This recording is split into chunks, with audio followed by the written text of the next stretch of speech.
Punjabi radio USA ਸੁਣ ਰਹੇ ਸਾਰੇ ਹੀ ਮਾਣਯੋਗ ਅਤੇ ਸਤਿਕਾਰ ਸਰੋਤਿਆਂ ਨੂੰ ਪਿਆਰ ਸਤਿਕਾਰ ਸਹਿਤ ਨਿੱਘੀ ਜਿਹੀ ਸਤਿ ਸ੍ਰੀ ਅਕਾਲ। ਸਭ ਨੂੰ ਜੀ ਨੂੰ ਆਖਦੇ ਹਾਂ। ਸੋ ਤੇ ਪ੍ਰੋਗਰਾਮ ਖਬਰ ਤੇ ਨਜ਼ਰ ਦੇ ਵਿੱਚ ਆਪ ਸਭ ਦਾ ਨਿੱਘਾ ਸਵਾਗਤ ਹੈ। ਅੱਜ 31 ਅਗਸਤ ਦਿਨ ਮੰਗਲਵਾਰ ਆਪਣੇ ਨਾਲ ਜੁੜ ਚੁੱਕੇ ਨੇ ਮਿੰਟੂ ਗੁਰੂਸਰੀਆ ਜੀ ਮਲੋਟ ਸਟੂਡੀਓਜ਼ ਤੋਂ। ਮਿੰਟੂ ਜੀ ਜੀਆਂ ਨੂੰ ਸਵਾਗਤ ਹੈ। ਸਤਿ ਸ੍ਰੀ ਅਕਾਲ। ਸ਼ੁਕਰੀਆ ਜੀ ਸਾਰਿਆਂ ਨੂੰ, ਸਤਿ ਸ੍ਰੀ ਅਕਾਲ ਜੀ। ਸਾਡੇ ਅੱਜ ਦੇ ਪ੍ਰੋਗਰਾਮ ਖਬਰ ਤੇ ਨਜ਼ਰ ਨੂੰ ਸਪਾਂਸਰ ਕਰਦੇ ਨੇ ਖਾਲਸਾ ਇੰਸ਼ੋਰੈਂਸ ਏਜੰਸੀ ਵਾਲੇ, ਜਿਨ੍ਹਾਂ ਦੇ ਕੋਲੋਂ ਤੁਸੀਂ ਹਰ ਇੱਕ ਤਰੀਕੇ ਦੀ ਇੰਸ਼ੋਰੈਂਸ ਕਰਵਾ ਸਕਦੇ ਹੋ। ਇੰਸ਼ੋਰੈਂਸ ਬਾਰੇ ਪਤਾ ਕਰਨ ਲਈ ਕਾਲ 408-272-2500 4082722500। ਜਨਰਲ ਮੌਰਗੇਜ ਅਤੇ ਰੀਅਲ ਏਸਟੇਟ ਵਾਲੇ ਘਰ ਖਰੀਦਣ ਵੇਚਣ ਦੀਆਂ ਸੇਵਾਵਾਂ ਦੇ ਨਾਲ home loans, commercial loans, agriculture loans ਦੇ ਲਈ ਕਾਲ ਮੋਹਨ ਚੀਮਾ 559-905-2575। ਕ੍ਰਿਸ਼ਨ ਧਨੋਤਾ ਯੂਨੀਵਰਸਿਟੀ, ਬਲਜਿੰਦਰ ਸਿੰਘ ਨੇਜਰ ਵੁੱਡਲੈਂਡ, ਪਰਮਜੀਤ ਕੌਰ ਰੰਗੀ ਵੈਕਾਵਿਲ, ਜਰਨੈਲ ਸਿੰਘ ਜੌਹਲ ਲਿਨਵੁੱਡ, ਗੁਰਪਾਲ ਸਿੰਘ ਸੋਹਲ ਕਲੋਵਿਸ, ਜੀਆਂ ਟਾਇਰ ਐਂਡ ਲੂਬ ਵਾਲੇ, ਜਿਨ੍ਹਾਂ ਦੇ ਕੋਲੋਂ ਤੁਸੀਂ truck wash, oil change, air brake ਦਾ ਕੰਮ ਕਰਵਾ ਸਕਦੇ ਹੋ। ਨਵੇਂ ਪੁਰਾਣੇ ਟਾਇਰ ਵਾਜਿਬ ਕੀਮਤਾਂ 'ਤੇ ਖਰੀਦ ਸਕਦੇ ਹੋ। ਸੈਂਟਰਨੈਲਾ ਮਡੇਰਾ 'ਚ ਲੋਕੇਸ਼ਨ ਨੇ। ਕਾਲ ਨੇ ਮਸੋਤਾ 209-270-0113। West coast truck driving school Fresno, ਜਿਹੜੇ ਕਿ ਤੁਹਾਨੂੰ ਟਰੱਕ ਚਲਾਉਣ ਦੀ ਬਹੁਤ ਹੀ ਵਧੀਆ ਸਿਖਲਾਈ ਦਿੰਦੇ ਹਨ, ਲਾਇਸੈਂਸ ਲੈਣ ਦੇ ਵਿੱਚ ਮਦਦ ਕਰਦੇ ਹਨ। ਕਾਲ ਅਜੀਤ ਅਟਵਾਲ 559-374-4541। ਇਹਨਾਂ ਸਾਰਿਆਂ ਦਾ ਧੰਨਵਾਦ। ਜੇਕਰ ਤੁਸੀਂ ਜਾਂ ਕੋਈ ਹੋਰ ਕਾਰੋਬਾਰ ਇਸ ਪ੍ਰੋਗਰਾਮ ਨੂੰ ਸਪਾਂਸਰ ਕਰਨਾ ਚਾਹੁੰਦੇ ਹੋ, ਸੰਪਰਕ ਕਰ ਸਕਦੇ ਹੋ ਨੰਬਰ 408-722-7698 ਦੇ ਉੱਤੇ। ਅਤੇ ਆਓ ਗੱਲਬਾਤ ਦਾ ਸਿਲਸਿਲਾ ਮਿੰਟੂ ਜੀ ਸ਼ੁਰੂ ਕਰਦੇ ਜਾਈਏ। ਜਲ੍ਹਿਆਂਵਾਲੇ ਬਾਗ ਸਮਾਰਕ ਦੇ ਨਵੀਨੀਕਰਨ ਦੇ ਉੱਤੇ ਕੈਪਟਨ ਦੇ ਵੱਖਰੇ ਹੀ ਸੁਰ। ਦੁਨੀਆ ਭਰ ਦੇ ਵਿੱਚ ਤਾਂ ਇਸ ਦੀ ਆਲੋਚਨਾ ਹੋ ਰਹੀ ਸੀ। ਹਾਂਜੀ, ਦੇਖੋ, ਅਮਰਿੰਦਰ ਸਿੰਘ ਤੇ ਕਹਿੰਦੇ ਨੇ ਕਿ ਨਵੀਨੀਕਰਨ ਅੱਛਾ ਹੋਇਆ। ਨਵੀਨੀਕਰਨ ਮੈਂ ਤਾਂ ਵੇਖਿਆ, ਕਹਿੰਦੇ ਉਸ ਦਿਨ ਸ਼ਾਮਲ ਹੋਇਆ ਸੀਗਾ ਉਸ ਪ੍ਰੋਗਰਾਮ ਦੇ ਵਿੱਚ, ਤੇ ਉਹਨਾਂ ਨੇ ਬੜਾ ਵਧੀਆ ਕੀਤਾ ਵਾ, ਕਿਉਂਕਿ ਤਕਰੀਬਨ 102 ਸਾਲ ਦਾ ਸਮਾਂ ਹੋ ਗਿਆ ਵਾ, ਤੇ ਹੁਣ ਬਹੁਤ ਸਾਰੀਆਂ ਚੀਜ਼ਾਂ ਜਿਹੜੀਆਂ ਫਿਰ ਸਾਂਭ ਸੰਭਾਲ ਖਣੋਂ ਵਿਗੜ ਜਾਂਦੀਆਂ ਨੇ, ਤੇ ਇਸ ਤਰ੍ਹਾਂ ਕਰਕੇ ਕੁਛ ਮਾੜਾ ਨਹੀਂ ਕੀਤਾ। ਉਹਨਾਂ ਨੇ ਬੜਾ ਵਧੀਆ ਕਦਮ ਚੁੱਕਿਆ ਵਾ। ਤੇ ਜਿਸ ਤਰ੍ਹਾਂ ਤੁਸੀਂ ਗੱਲ ਕੀਤੀ ਆ ਕਿ ਇੱਕ ਸਵਾਲ ਤੇ ਉੱਠ ਰਿਹਾ ਕਿ ਹਾਂ ਭਾਈ, ਨਵੀਨੀਕਰਨ ਦੇ ਨਾਂ 'ਤੇ ਕੀ ਕੁਛ ਕੀਤਾ ਗਿਆ, ਪਰ ਸਭ ਤੋਂ ਵੱਡੀ ਗੱਲ ਤੇ ਇਹ ਆ ਕਿ ਰਾਹੁਲ ਗਾਂਧੀ ਨੇ ਕੌਮੀ ਪੱਧਰ ਤੇ ਇਸ ਮੁੱਦੇ ਨੂੰ ਚੁੱਕ ਰੱਖਿਆ ਵਾ। ਔਰ ਅੱਜ ਸਾਰਾ ਦਿਨ ਜੇ ਆਪਾਂ ਵੇਖੀਏ, ਜਿਹੜੇ ਬੌਧਿਕ ਮਹਾਰਥੀ ਨੇ, ਬੁੱਧੀਜੀਵੀ ਨੇ ਕੌਮੀ ਪੱਧਰ ਤੇ, ਉਹਨਾਂ ਦੇ ਵਿੱਚ ਹਿਸਟਰੀਅਨ ਵੀ ਆ ਜਾਣਗੇ, ਉਹਨਾਂ ਦੇ ਵਿੱਚ ਜਰਨਲਿਜ਼ਮ ਨਾਲ ਜੁੜੇ ਵੀ ਨਾਮਚੀਨ ਆਦਮੀ ਆ ਜਾਣਗੇ। ਉਹ ਇਸ ਮੁੱਦੇ ਤੇ ਅੱਜ ਭੇੜ ਕਰਦੇ ਰਹੇ ਨੇ। ਬਹੁਤ ਹੱਦ ਤੱਕ ਕਹਿ ਲਈਏ, ਜਿਹੜੇ ਲਿਬਰਲ ਪੱਤਰਕਾਰ ਨੇ, ਚਾਹੇ ਉਹ ਕਿਸੇ ਵੀ ਵਿਚਾਰਧਾਰਾ ਦੇ ਹੋਣ, ਤਾਂ ਉਹ ਸਵਾਲ ਚੁੱਕ ਰਹੇ ਨੇ। ਇਤਿਹਾਸਕਾਰ ਵੀ ਕਹਿ ਰਹੇ, ਖਾਸ ਤੌਰ ਤੇ ਦੇਖੋ, ਜਿਸ ਤਰ੍ਹਾਂ ਦੀ ਦਿੱਖ ਪਹਿਲਾਂ ਸੀਗੀ ਉਹ ਗਲਿਆਰੇ ਦੀ, ਜਿਹਦੇ ਰਾਹੀਂ ਦਾਇਰ ਐਂਟਰ ਹੁੰਦਾ, ਉਹ ਸਾਰਾ ਕੁਛ ਹੈ ਜਿਹੜਾ ਟੋਟਲੀ ਬਦਲ ਦਿੱਤਾ ਗਿਆ। ਹਾਂ ਠੀਕ ਹੈ, ਇੱਕ ਗੱਲ ਤੇ ਸਹੀ ਆ ਅਮਰਿੰਦਰ ਸਿੰਘ ਦੀ ਕਿ ਹਾਂ ਭਾਈ 102 ਸਾਲਾਂ ਦੇ ਵਿੱਚ ਹੁਣ ਆਪਾਂ ਵੇਖੀਏ ਤਾਂ ਬਹੁਤ ਕੁਛ ਇਮਾਰਤਾਂ ਦਾ ਜਿਹੜਾ ਉਹ ਮੁਰੰਮਤ ਕਰਨ ਵਾਲਾ ਹੋ ਜਾਂਦਾ ਹੈ, ਪਰ ਬਹੁਤ ਹੱਦ ਤੱਕ ਪੁਰਾਤਨ ਇਮਾਰਤਾਂ ਨੂੰ ਸੰਭਾਲਿਆ ਜਾਂਦਾ, ਸੰਜੋਇਆ ਜਾਂਦਾ, ਉਹਨਾਂ ਨੂੰ ਸਾਂਭਿਆ ਜਾਂਦਾ। ਉਹਨਾਂ ਦੀ ਦਿੱਖ ਦੇ ਨਾਲ ਬਹੁਤੀ ਛੇੜਛਾੜ ਨਹੀਂ ਕੀਤੀ ਜਾ ਸਕਦੀ। ਇਹੀ ਆਪਾਂ ਕਹਿੰਦੇ ਨਾ ਕਿ ਪੁਰਾਤਨ ਵਿਰਸਾ ਜਾਂ ਪੁਰਾਤਨ ਸਾਡਾ ਇਤਿਹਾਸਿਕ ਇਮਾਰਤਾਂ ਦਾ ਜ਼ਖੀਰਾ ਖਜ਼ਾਨਾ ਹੈ ਸਾਡੇ ਕੋਲ, ਤੇ ਇੱਥੇ ਕੁਛ ਚੇਂਜਿੰਗ ਨੂੰ ਲੈ ਕੇ ਸਵਾਲ ਉੱਠੇ ਨੇ। ਅਸਲਾਂ ਦੇਖੋ, ਜਿਹੜਾ ਬੁੱਤ ਲਾਇਆ ਗਿਆ ਸ਼ਹੀਦ ਊਧਮ ਸਿੰਘ ਦਾ, ਉਹਦੇ ਤੇ ਵੀ ਸਵਾਲ ਆ। ਪੰਜਾਬੀ ਬੋਲੀ ਨੂੰ ਦੂਜੇ ਨੰਬਰ ਤੇ ਲਿਖਣ ਦਾ, ਉਹਦਾ ਵੀ ਸਵਾਲ ਆ ਕਿ ਪੰਜਾਬੀ ਭਾਸ਼ਾ ਉੱਥੇ ਦੂਜੇ ਨੰਬਰ ਤੇ ਲਿਖੀ ਗਈ ਹੈ। ਫਿਰ ਸਭ ਤੋਂ ਵੱਡੀ ਗੱਲ ਜਿਹੜੀ ਪੰਜਾਬੀਆਂ ਨੇ ਸ਼ਾਇਦ ਨੋਟਿਸ ਨਹੀਂ ਕੀਤੀ ਆਪਦੀ ਕੜੀ, ਕਿਉਂਕਿ ਉੱਥੇ ਆਮਦ ਨਹੀਂ ਸ਼ੁਰੂ ਹੋਈ, ਕਿ ਗੈਲਰੀ ਦੇ ਵਿੱਚ ਕੱਲਾ ਊਧਮ ਸਿੰਘ ਲਿਖਿਆ ਹੈ, ਨਾ ਕਿ ਸ਼ਹੀਦ ਊਧਮ ਸਿੰਘ ਲਿਖਿਆ ਗਿਆ, ਜਿਹਨੂੰ ਹੁਣ ਤੱਕ ਸਾਰੀ ਗੱਲਬਾਤ ਸਾਹਮਣੇ ਆ ਰਹੀ ਹੈ। ਸੋ ਇਸ ਤਰ੍ਹਾਂ ਇੱਕ ਤਰ੍ਹਾਂ ਨਾਲ ਕਹਿ ਲਈਏ ਕਿ ਅਮਰਿੰਦਰ ਸਿੰਘ ਨੇ ਰਾਹੁਲ ਗਾਂਧੀ ਨੂੰ ਵੀ ਗਲਤ ਕਰਾਰ ਦੇ ਦਿੱਤਾ। ਵੈਸੇ ਪਹਿਲਾ ਮੌਕਾ ਨਹੀਂ ਹੈ। ਗੱਲ ਇੱਥੇ ਹੁਣ ਇੱਕ ਮੈਂ ਜਿਵੇਂ ਕਿਹਾ ਕਿ ਇੱਕ ਤਾਂ ਬਹੁਤ ਇੱਕ ਚਰਚਾ ਹੋ ਰਹੀ ਸੀਗੀ ਇਤਿਹਾਸਿਕ ਪਰਿਪੇਖ ਦੇ ਵਿੱਚੋਂ, ਵਿਚਾਰ ਤਕਰਾਰ ਚੱਲਿਆ ਵਾ ਕਿ ਕੀ ਇਸ ਤਰ੍ਹਾਂ ਆਧੁਨਿਕਤਾਵਾਦ ਜਿਹੜਾ ਉਹ ਇਤਿਹਾਸਿਕ ਜਿਹੜੇ ਇਸ ਤਰ੍ਹਾਂ ਦੇ ਸਮਾਰਕ ਆ, ਕਿ ਉਹਨਾਂ ਵਾਸਤੇ ਠੀਕ ਆ ਕਿ ਲੇਜ਼ਰ ਸ਼ੋਅ ਵਗੈਰਾ ਇਹ ਚੀਜ਼ਾਂ ਸੌਂਦੀਆਂ ਜਾਂ ਨਹੀਂ ਸੌਂਦੀਆਂ। ਇੱਕ ਤਾਂ ਇਹ ਹੈ ਬਹਿਸ ਮੁਬੈਸਾ, ਪਰ ਬਸ ਹੁਣ ਨਾਲ ਰਾਜਨੀਤਿਕ ਪੱਖ ਤੋਂ ਵੀ ਇਹ ਗੱਲ ਜਿਹੜੀ ਆ ਤੁਰ ਪਈ ਆ ਕਿ ਕੀ ਅਮਰਿੰਦਰ ਸਿੰਘ ਨੂੰ ਇਸ ਗੱਲ ਦਾ ਇਲਮ ਨਹੀਂ ਹੈ ਕਿ ਅੱਜ ਸਵੇਰੇ ਰਾਹੁਲ ਗਾਂਧੀ ਟਵੀਟ ਕਰਦੇ ਆ ਔਰ ਇਸ ਮੁੱਦੇ ਨੂੰ ਕੌਮੀ ਪੱਧਰ ਦੀ ਇੱਕ ਬਹਿਸ ਬਣਾ ਦਿੰਦੇ ਆ। ਨਾ ਤਾਂ ਉਹ ਬਿਲਕੁਲ ਅਣਜਾਣ ਨੇ ਇਸ ਗੱਲ ਤੋਂ ਕਿ ਸਾਡੀ ਪਾਰਟੀ ਇਸ ਮਾਮਲੇ ਦੇ ਵਿੱਚ ਕੀ ਪੱਖ ਰੱਖ ਰਹੀ ਹੈ। ਇਹਨਾਂ ਨੂੰ ਤਾਂ ਸ਼ਾਇਦ ਇਹ ਵੀ ਨਹੀਂ ਪਤਾ ਹੋਣਾ ਕਿ ਅਗਲਿਆਂ ਨੇ ਜਿਹੜੀ ਹੈਗੀ ਹੈ Indian council for Indian history, ਉਹ ਜਿਹੜੀ ਕਾਉਂਸਲ ਆ ICHR ਜਿਹਨੂੰ ਕਹਿ ਦਿੰਦੇ ਮੇਰੇ ਖਿਆਲ ਦੇ ਨਾਲ, ਉਹਦੇ ਇੰਡੀਅਨ ਕਾਉਂਸਲ ਇਸ ਤਰ੍ਹਾਂ ਆ ਜਾਏ ਜੀ, Indian council of history of India, ਇਸ ਤਰ੍ਹਾਂ ਕੁਛ ICHR ਹੈ ਸ਼ਾਇਦ। ਚਲੋ ਜੀ ਮੈਂ ਗਲਤ ਨਾ ਹੋਵਾਂ, ਤੁਸੀਂ ਕਰੈਕਟ ਕਰ ਦਿਓ ਜੀ, ਮੈਂ ICHR ਹੀ ਹੈ ਪੂਰਾ ਉਹਦਾ। ਤਾਂ ਉਹਦੇ ਵਿੱਚ ਉਹਨਾਂ ਨੇ ਜਿਹੜਾ ਇੱਕ ਸਮਾਗਮ ਰੱਖਿਆ ਵਾ, ਉਹਦੇ ਅੰਦਰ ਜਿਹੜੇ ਪੋਸਟਰ ਬਣਾਏ ਆ, ਨਹਿਰੂ ਦੀ ਤਸਵੀਰ ਨਹੀਂ, ਔਰ ਕਮਾਲ ਦੀ ਗੱਲ ਹੈ ਸਾਵਰਕਰ ਦੀ ਤਸਵੀਰ ਲਾਈ ਹੋਈ ਉਹਨਾਂ ਨੇ। ਇਹਨਾਂ ਨੂੰ ਤਾਂ ਸ਼ਾਇਦ ਇਸ ਗੱਲ ਦਾ ਵੀ ਪਤਾ ਨਹੀਂ ਹੋਏਗਾ। ਜੇ ਪਤਾ ਹੈ ਤੇ ਖਾਮੋਸ਼ ਨੇ, ਮੁੱਖ ਮੰਤਰੀ ਹੋ ਕੇ ਵੀ ਖਾਮੋਸ਼ ਨੇ। ਹਾਲਾਂਕਿ ਬਾਅਦ ਦੇ ਵਿੱਚ ਜਦੋਂ ਪੂਰੇ ਮੁਲਕ ਦੇ ਵਿੱਚ ਇੱਕ ਹੋਰ ਬਹਿਸ ਛਿੜ ਗਈ ਕਿ ਨਹਿਰੂ ਤੇ ਸਾਵਰਕਰ ਦੇ ਵਿੱਚੋਂ ਆਜ਼ਾਦੀ ਦੀ ਲੜਾਈ 'ਚ ਵੱਡਾ ਯੋਗਦਾਨ ਕੌਣ ਰੱਖਦਾ, ਨੋ ਡਾਊਟ ਨਹਿਰੂ। ਤਾਂ ਇਹ ਵਟਸਐਪ ਦੀ ਤੁਹਾਨੂੰ ਪਤਾ ਹਿਸਟਰੀ ਇੱਕ ਵੱਖਰੀ ਕਿਸਮ ਦੀ ਹੈ, ਵਟਸਐਪ ਯੂਨੀਵਰਸਿਟੀ ਦੀ, ਉਹਦਾ ਚੱਲਣ ਹੈ ਅੱਜ ਕੱਲ੍ਹ। ਸੋ ਇਹਦੇ ਵਿੱਚ ਬਹੁਤ ਕੁਛ ਲੁਕਿਆ ਹੋਇਆ ਸੀ, ਛੁਪਿਆ ਹੋਇਆ ਸੀ। ICHR ਨੂੰ ਫਿਰ ਇੱਕ ਸਫਾਈ ਦੇਣੀ ਪਈ ਕਿ ਨਹੀਂ, ਇਹ ਪੋਸਟਰਾਂ ਦੀ ਲੜੀ ਆ। ਪਹਿਲੇ ਪੋਸਟਰ 'ਚੋਂ ਨਹਿਰੂ ਗਾਇਬ ਹੋਇਆ, ਦੂਜੇ 'ਚ ਆਪਾਂ ਪਾ ਦਿਆਂਗੇ।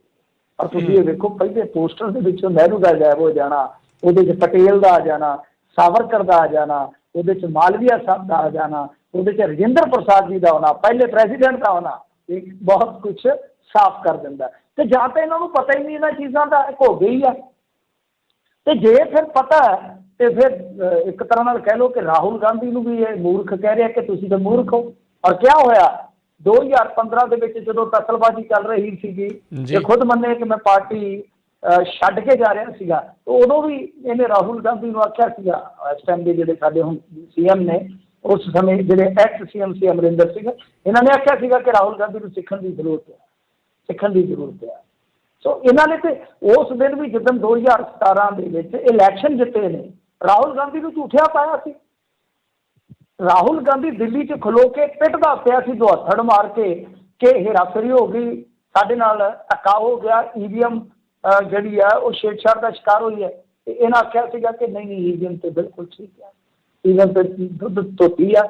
ਉਹ ਇਸ ਤਰ੍ਹਾਂ ਹੈ ਕਿ ਜੇ ਮੈਨੂੰ ਲੱਗਦਾ ਰਾਹੁਲ ਗਾਂਧੀ ਇਹਨਾਂ ਦੀਆਂ ਇਹ ਗੱਲਾਂ ਸੁਣਦਾ ਹੋਵੇਗਾ ਜਾਂ ਕੋਈ ਦੱਸੇ ਉਹਨਾਂ ਨੂੰ ਜਾ ਕੇ, ਤੇ ਮੇਰੇ ਖਿਆਲ ਦੇ ਨਾਲ ਉਹ ਤੇ ਕਹਿੰਦਾ ਨਾ, ਮੇਰੀ ਜ਼ਿੰਦਗੀ में अक्सर ऐसे इत्तेफाक होते हैं, दर्द तभी मिलते हैं जब हम खुश होते हैं।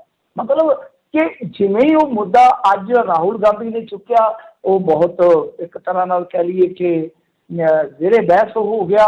ਜਦੋਂ ਬਹਿਸ ਚੱਲ ਰਹੀ ਸੀ ਜਿਹਦੇ 'ਚ ਉਹਦੇ ਨੁਕਤੇ ਕੁਛ ਜਿਹੜੇ ਆ ਬਹੁਤ ਜ਼ਿਆਦਾ ਚਰਚਾ ਫੜ ਰਹੇ ਸੀਗੇ, ਤੇ ਠੀਕ ਉਸ ਵੇਲੇ ਰਿੱਧੀਆਂ ਸੇਵੀਆਂ ਦੇ ਵਿੱਚ ਅਮਰਿੰਦਰ ਸਿੰਘ ਨੇ ਬੁੱਕਾ ਮੂੰਹ ਕਹਿ ਲਓ ਕਿ ਲੂਣ ਪਾਤਾ, ਰਿੱਧੀਆਂ ਸੇਵੀਆਂ 'ਚ ਸਵਾਹ ਹੀ ਪਾਤੀ ਲੂਣ ਕਾਦਾ ਪਾਤਾ। ਸੋ ਇਸ ਕਰਕੇ ਹੁਣ ਦੇਖੋ ਅਗਾਂਹ ਕੋਈ ਹੁੰਦੀ ਹੈ ਗੱਲਬਾਤ ਕਿ ਨਹੀਂ, ਪਰ ਇਹਨਾਂ ਨੇ ਇਸ ਨਵੀਨੀਕਰਨ ਨੂੰ ਮੇਰੇ ਖਿਆਲ ਦੇ ਨਾਲ ਇੱਕ ਤਰ੍ਹਾਂ ਨਾਲ ਹੋਰ ਵੱਧ ਕਰ ਦਿੱਤਾ ਕਿ ਨਹੀਂ ਭਾਈ ਇਹ ਨਵੀਨੀਕਰਨ ਸਹੀ ਹੋਇਆ। ਸੋ ਨਵੀਨੀਕਰਨ ਇਹਨਾਂ ਦੀ ਨੁਕਤੇ ਨਿਗਾਹ ਤੋਂ ਸਹੀ ਹੈ, ਪਰ ਕੌਮੀ ਪੱਧਰ ਤੇ ਇਤਿਹਾਸਕਾਰ ਜਿਹੜੇ ਆ ਉਹ ਇਹਦੇ ਤੇ ਸਵਾਲ ਚੁੱਕ ਰਹੇ ਨੇ। ਜੀ, ਦੁਨੀਆ ਭਰ ਦੇ ਵਿੱਚ ਲੋਕ 11ਵੀਂ ਸਦੀ 10ਵੀਂ ਸਦੀ ਹੋਰ ਪਤਾ ਨਹੀਂ ਕਿੰਨੀਆਂ ਕਿੰਨੀਆਂ ਪੁਰਾਣੀਆਂ ਚੀਜ਼ਾਂ ਜਿਹੜੀਆਂ ਆ ਉਹਨਾਂ ਨੂੰ ਉਸੇ ਰੂਪ ਦੇ ਵਿੱਚ ਬਚਾ ਕੇ ਰੱਖ ਕੇ ਰਹੇ ਆ ਵੀ ਲੋਕੀ ਦੇਖਣ, ਇਤਿਹਾਸ ਦੇ ਨਾਲ ਜੁੜਨ।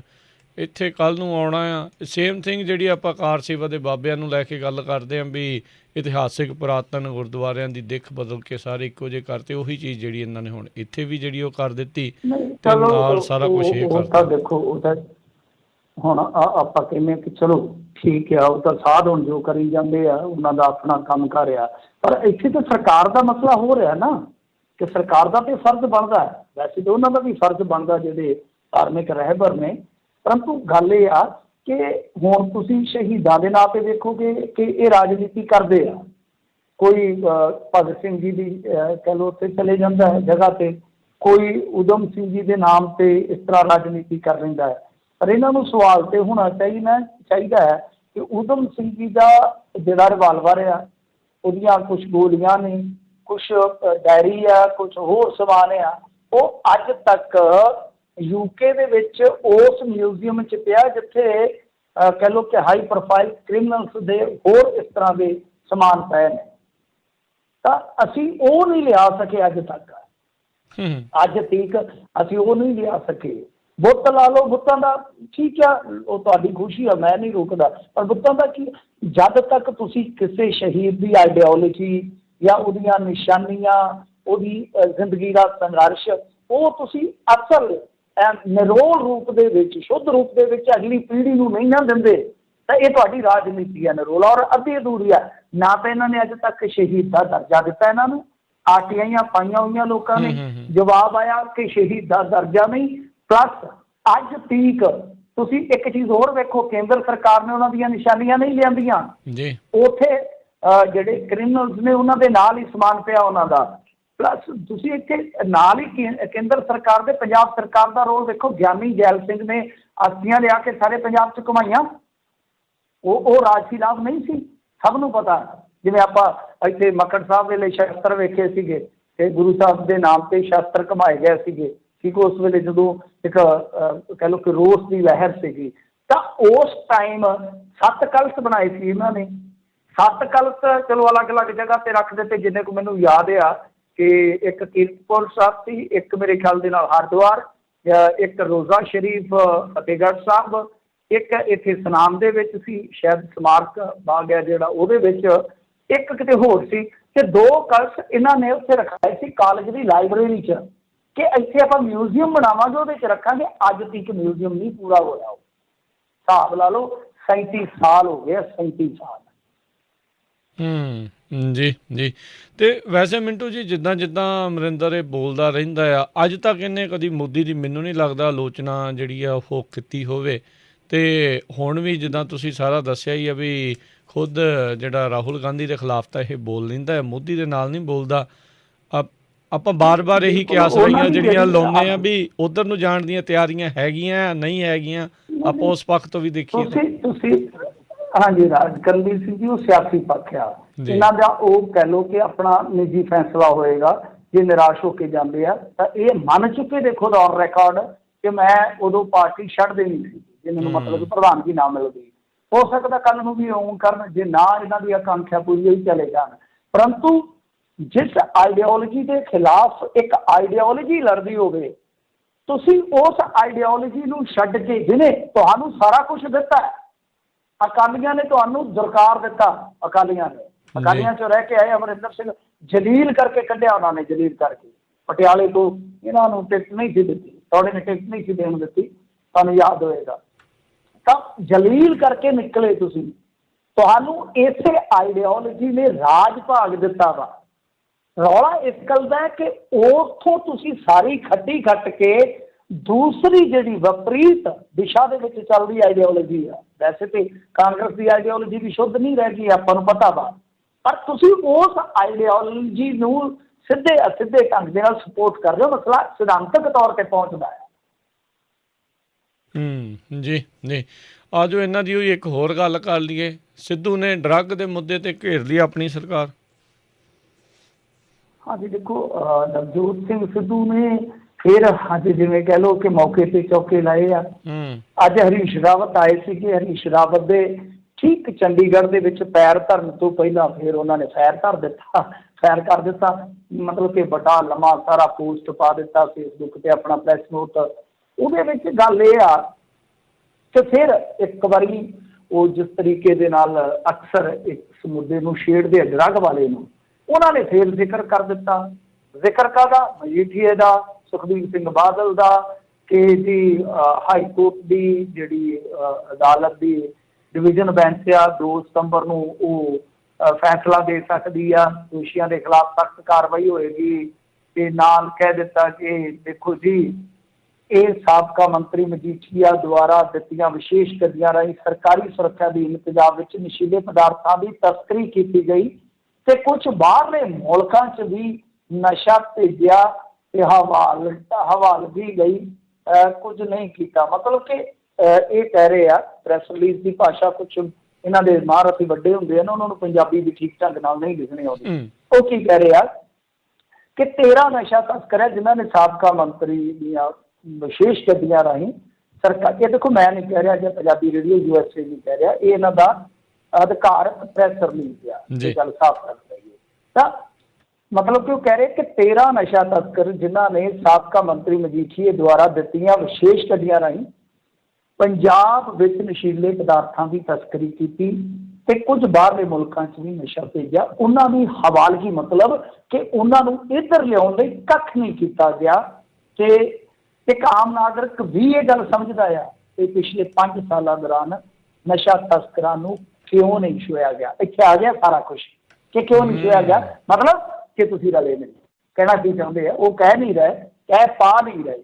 ਆਪਾਂ ਉਸ ਚੀਜ਼ ਨੂੰ ਥੋੜਾ ਖੋਲਦੇ ਹਾਂ ਕਿ ਭਾਈ ਇਹ ਸਾਰਿਆਂ ਨੂੰ ਪਤਾ ਹੈ ਕਿ ਤੁਸੀਂ ਉਸ ਨਸ਼ਾ ਤਸਕਰ ਗਰੋਹ ਨੂੰ ਕਿਉਂ ਨਹੀਂ ਸ਼ੋ ਪਾ ਰਹੇ, ਕਿਉਂਕਿ ਜੇ ਉਹਨਾਂ ਦੀ ਹਵਾਲਗੀ ਹੋ ਜਾਂਦੀ, ਹੁਣ ਅੱਗੇ ਉਹ ਆਪ ਐਕਸਪਲੇਨ ਕਰ ਰਹੇ, ਕਿਉਂਕਿ ਜੇ ਉਹਨਾਂ ਦੀ ਹਵਾਲਗੀ ਹੋ ਜਾਂਦੀ, ਉਹ ਨਸ਼ਾ ਤਸਕਰਾਂ ਤੇ ਸਿਆਸਤਦਾਨਾਂ ਦਾ ਗੱਠਜੋੜ ਜਾਂ ਇਸ ਗੋਰਖ ਧੰਦੇ ਦਾ ਪਾਜ ਉਹਦੇ ਦਿੰਦੇ, ਮਤਲਬ ਕਿ ਤੁਸੀਂ ਵੀ ਬਚਾਉਣਾ ਚਾਹੁੰਦੇ ਸੀ। ਉੱਥੇ ਆ ਗਈ ਨਾ ਗੱਲ।